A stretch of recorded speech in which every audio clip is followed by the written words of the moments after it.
Everybody with a Chance of Meatballs. This book is written by Judy Barrett. We were all sitting around the big kitchen table. It was Saturday morning, pancake morning. Mom was squeezing oranges for juice. Henry and I were betting on how many pancakes we each could eat, and Grandpa was doing the flipping. Seconds later, something flew through the air, headed towards the kitchen ceiling, and landed right on Henry. Right after we realized that the flying object was only a pancake, we all laughed, even Grandpa. Breakfast continued quite uneventfully. All of the other pancakes landed in the pan, and all of them were eaten, even the one that landed on Henry. That night, touched off by the pancake incident at breakfast, Grandpa told us the best tall tale bedtime story he'd ever told. Across an ocean, over lots of huge bumpy mountains, across 3 hot deserts, and 1 smaller ocean, there lay a tiny town of Chew and Swallow.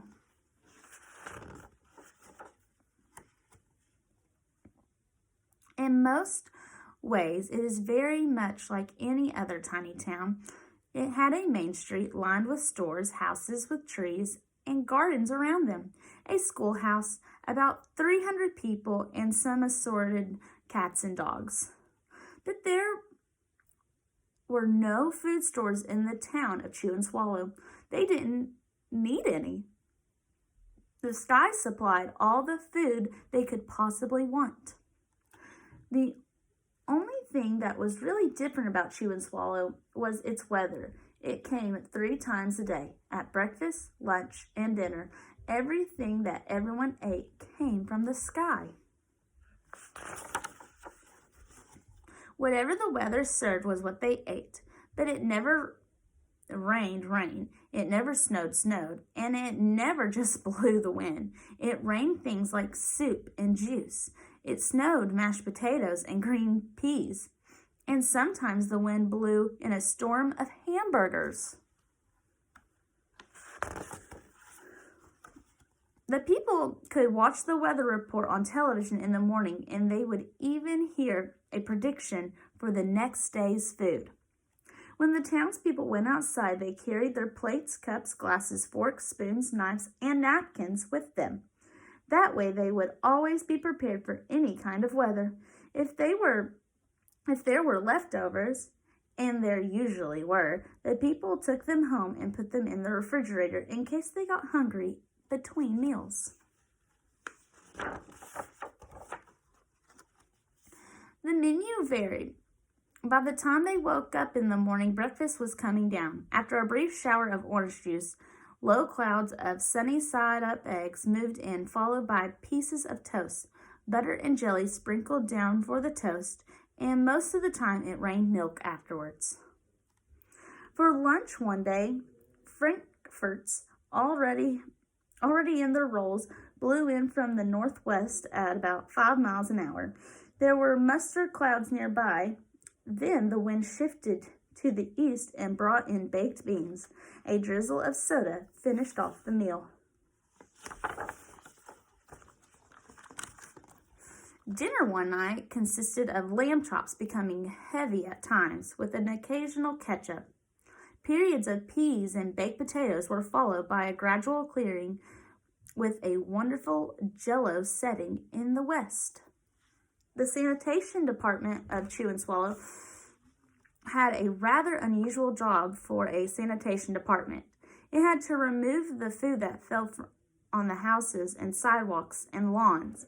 The workers cleaned things up after every meal and fed all the dogs and cats. Then they emptied some of it into a surrounding ocean for the fish and turtles and whales to eat. The rest of the food was put back to the earth so that the soil would be richer for people's flower gardens.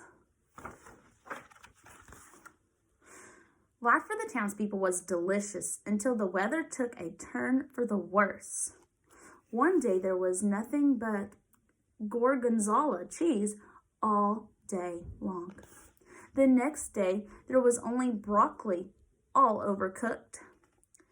And the next day there was Brussels sprouts and peanut butter with mayonnaise.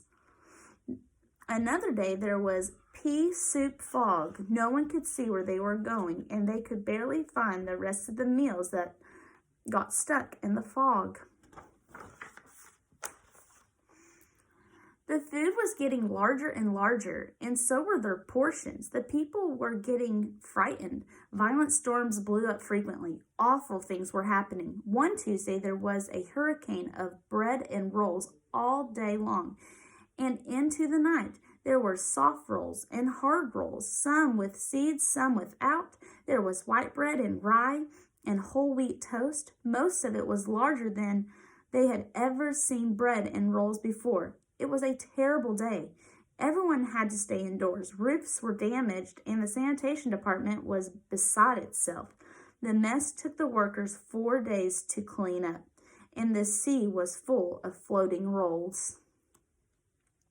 To help out, the people piled up as much bread as they could in their backyards. The birds picked at it a bit, but it just stayed there and got staler and staler. There was a storm of pancakes one morning and a downpour of maple syrup that nearly flooded the town. A huge pancake covered the school. No one could get it off because of its weight, so they had to close the school. Lunch one day brought 15-inch drifts of cream, cheese, and jelly sandwiches. Everyone ate themselves sick, and the day ended with a stomachache. There was an awful salt and pepper wind accompanied by an even worse tomato tornado. People were sneezing themselves silly and running to avoid the tomatoes. The town was a mess. There were seeds and pulp everywhere. The sanitation department gave up. The job was too big. Everyone feared for their lives. They couldn't go outside most of the time. Many houses had been badly damaged by giant meatballs. Stores were boarded up, and there was no more school for the children. So a decision was made to abandon the town of Chew and Swallow. It was a matter of survival. The people glued together the giant pieces of stale bread, sandwiches style, with peanut butter, and took an absolute necessities with them and set sail on their rafts to a new land. After being afloat for a week, they finally reached a small coastal town, which welcomed them. The bread had held up surprisingly well, enough for them to build temporary houses for themselves out of it. The children began school again, and the adults, all tired, to find places for themselves in the new land. The biggest change they had to make was getting used to buying food at the supermarket. They found it odd that the food was kept on shelves, packages, and boxes, cans and bottles. Meat that had to be cooked was kept in large refrigerators. Nothing came down from the sky except rain and snow. The clouds above their heads were not made of fried eggs. No one ever got hit by a hamburger again, and nobody dared to go back to Chew and Swallow to find out what happened to it. They were too afraid. Henry and I were awake until the very end of Grandpa's story. I remember his goodnight kiss. The next morning we woke up to see snow falling outside our window. We ran downstairs for breakfast and ate it a little faster than usual so we could go sledding with Grandpa. It's funny, but even as we were sledding down the hill, we thought we saw a giant pat of butter at the top, and we could almost smell the mashed potatoes. The end.